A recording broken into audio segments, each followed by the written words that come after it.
Sa panahon natin ngayon ay patuloy pa po ang pagtaas ng presyo ng gasolina at ang isa po sa mga iniisip nating alternatibo na pwede nating gamitin bilang transportasyon ay ang mga electric bike. Ito po pala ang Yadea APOC. Ang tanong, gaano nga ba kalayo ang kayang takbuhin ng electric bike na ito sa isang full charge? Yan ang ating aalamin ngayon. Tara!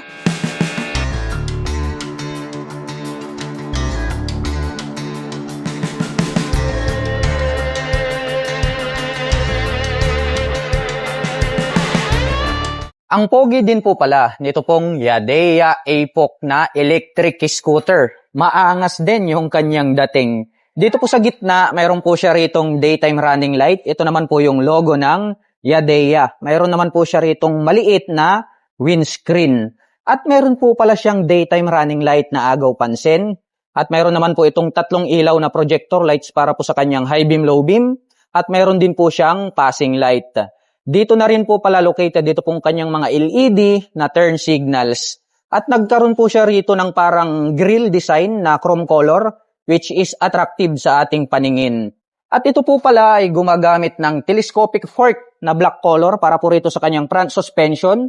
May nakatatak po rito na Yadea. Mayroon na rin po pala itong rubber protector para po hindi po mapasukan ng dumi ito pong kanyang front suspension. Itim po ang kulay nito pong kanyang front fender.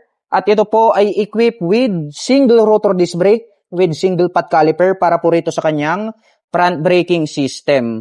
Itim po ang kulay nito pong kanyang cast wheel at ang sukat po ng kanyang gulong rito po sa harapan ay mayroong sukat na 90 by 90-12 at tubeless na rin po ito. At ito po ay mayroong fully digital meter panel display. Ang lapad po nito pong kanyang dashboard.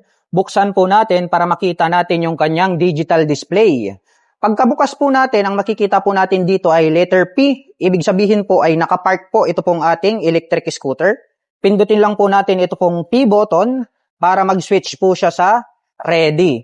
Ang makikita po natin dito po sa kanyang dashboard, nandirito po yung kanyang speedometer, odometer at yung kanyang battery percentage or yung kanyang bar power. At kung inyo pong makikita, mayroon pong number 2 rito dahil ito pong scooter na ito ay mayroon po siyang 2 riding mode. So once po na-press po natin ito pong ST na button, mapupunta po siya sa number 1. Yan naman po yung kanyang Eco Riding Mode, which is yung takbo niya ay sakto lang. Kung gusto niyo naman po ng mas mabilis at mas malakas, pindutin niyo lang po ulit itong ST button at mag-switch naman po siya sa mode number 2 or gear 2. Kaya mas mabilis na po siya at mas malakas.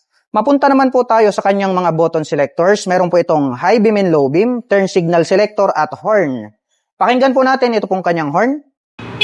Malakas na rin po ito pong kanyang stock horn. Ngayon naman po, rito po pala sa bandang ibaba, mayroon po siyang cruise control. Isiset natin. Bro, ipakita mo kung paano gawin ang cruise control. Ayan. Kung inyo pong makikita, in-accelerate po ni brother and then press niya po yung cruise control button doon po sa designated na bilis na gusto niya. For example, ang gusto nyo pong speed is 20 km per hour, pwede nyo po yung iset through cross control. Hindi nyo na po kailangang mag-accelerate, hindi na kayo mapapagod. Yan na po yung kanyang mini-maintain na bilis. Ayan o, tignan nyo, umiikot po yung kanyang gulong ng 21 km per hour. So, maintain na po yan. Once po na gusto nyo pong magdagdag at gusto nyong bilisan, mag-a-accelerate po kayo ulit. Makikita nyo naman, pag nagdagdag na po yan, matatanggal na po automatic yung kanyang cross control na nakaset. So yun po ang kagandahan nito, no? Dahil usually yun pong cross control ay makikita lang po natin ito dun po sa mga big bike. Pero amazing, no? Ito pong electric scooter na ito ay meron po siyang cross control kaya nakakatuwa din. Habang dito naman po sa kabila, meron po itong hazard button. Meron po palang on and off ito pong kanyang main headlight. At nandirito naman po yung kanyang additional button. Itim po ang kulay nito pong kanyang mga handle grip at black color naman po ito pong kanyang mga front brake levers. At pagdating po rito sa kanyang ignition switch, gumagamit po ito ng mechanical key at meron na rin po siyang lock rito for safety purposes. Included na rin po pala rito yung kanyang set button or set opener para po sa kanyang upuan. At dito po sa gitna, mayroon po pala siya ritong utility hook, iprepress lang po natin at pwede na po tayong magsabit dito ng mga plastic bags. At meron po itong front pocket, napakalalim po nito at pwede po tayong maglagay rito ng bottled off mineral water coins, gloves, or mobile phones. At ang kagandahan po nito pong electric scooter na ito ay meron na rin po siyang USB Type-A port. Gagamit na lamang po kayo rito ng USB cable ay makakapag-recharge na po kayo ng inyong mga dalang mobile phones at gadgets. At napakalapad po nito pong kanyang footboard. Ayan talagang flat na flat po siya. Pwede po tayong maglagay rito ng mga existing baggage na malalaki na hindi naman po kasya rito po sa kanyang underseat compartment.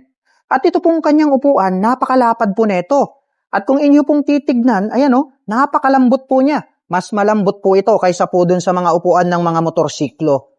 Combination naman po ng gray at black ito pong kanyang seat cover at yung pagkakatahi, makikita natin na matibay. Buksan naman po natin ito pong kanyang upuan para makita po natin yung kanyang underseat compartment. Maluwag po pala. Ito pong kanyang seat storage, grabe, napakalalim at napakaluwag. Itratry po natin yung isang full face helmet kung kakasya para makita natin. Especially dun sa mga naglo-long rides, may dalang mga full face helmet yan. Pag ganito po natin siya inilagay, tapos i-close natin, tignan natin kung magsasara. Magsasara naman pero pipilitin mo. Pero kapag binaliktad mo ito, baliktarin natin. Ayan, since nakaplat na din po siya, wala nang bukol. Ayan, nagsara. So yun pong ating full face helmet ay fit na fit dito po sa kanyang underseat compartment, di ba? Napakaluwag. Kaya talagang maaasahan ito pong kanyang seat storage dahil marami po tayong mailalagay rito na mga personal belongings. At ito pong kanyang integrated na grab bar ay converted na rin po pala ito as backrest. Mayroon na rin pong sandalan, yun pong ating backrider. Sakyan naman po natin ang Yadea APOC para may pakita ko po sa inyo kung gaano nga ba ito kataas. Para po sa mga magtatanong, ang height ko po ay 5'6". Makikita nyo naman, lapat na lapat yung ating mga paa. Kaya komportable po ito para po sa mga tulad ko na 5'6" in height. At kung akin naman pong tatansyahin dahil medyo may kababaan po ito, nakadesign po ito sa Asian Heights, ay kayang-kaya po itong maabot ng mga 5 flat and above. O diba? Goods na goods. At ito pong kanyang side profile, napakalapad po neto at may makikita naman po tayo rito na chrome color. May nakalagay po rito na Yadea APOC yung kanyang model name. At mayroon din po tayong makikita rito na decal na Yadea logo. At ito pong kanyang pillion step para sa ating backrider ay diecast po ito. At kapag atin pong ibinalik ay meron po siyang slot rito na hindi po siya tatamaan ng ating paa kapag hindi po natin siya ginagamit. Mayroon din po itong side stand na tubular metal at mayroon din po itong center stand. At ito po pala ay gumagamit ng dual shock absorber para po rito sa kanyang rear suspension. So dalawa yan. Kaya maaasahan natin na makakapagbigay po ito ng magandang bouncing performance. At ito pong kanyang hub motor, ang kulay po nito ay black color po siya. At mayroon naman pong sukat ang kanyang gulong rito sa likuran na 90/80-12. Tubeless po yan, CST tires. Ito pong kanyang hub motor ay powerful po ito dahil meron po itong 2,000 watts at meron naman po itong maximum motor peak na 3,200 watts. At ang kanya naman pong battery capacity ay 72 volts, 38 ampere na graphene battery. At meron naman po itong maximum speed na 60 km per hour. At ang kanya naman pong maximum range ay 100 kilometers away. Grabe, no? Biruin nyo yun sa isang full charge. 100 kilometers yung kaya niya pong takbuhin. At ang kanya naman pong charging time ay aabutin po ito ng 8 to 9 hours bago po siya ma-full charge. At dito po pala sa bandang ibaba, mayroon po tayong makikita rito na cover.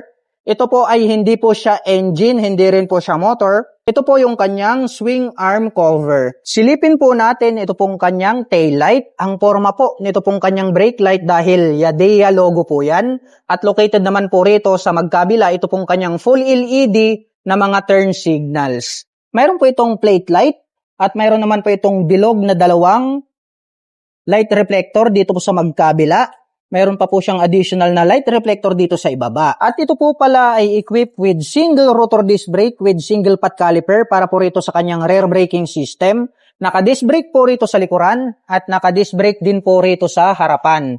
Maaasahan po natin na malakas po yung kanyang stopping power. At ang presyo po pala nito pong Yadea APOC ay nagkakahalaga po ito ng 72,500 pesos. At available po ito sa cash at installment via Skyro Home Credit at credit card. At kung nagustuhan mo po ito pong electric bike na ito, ay maaari nyo po akong i-PM at i-message kung interesado po kayong maglabas para matulungan ko po kayo na makapaglabas ng inyong dream electric bike.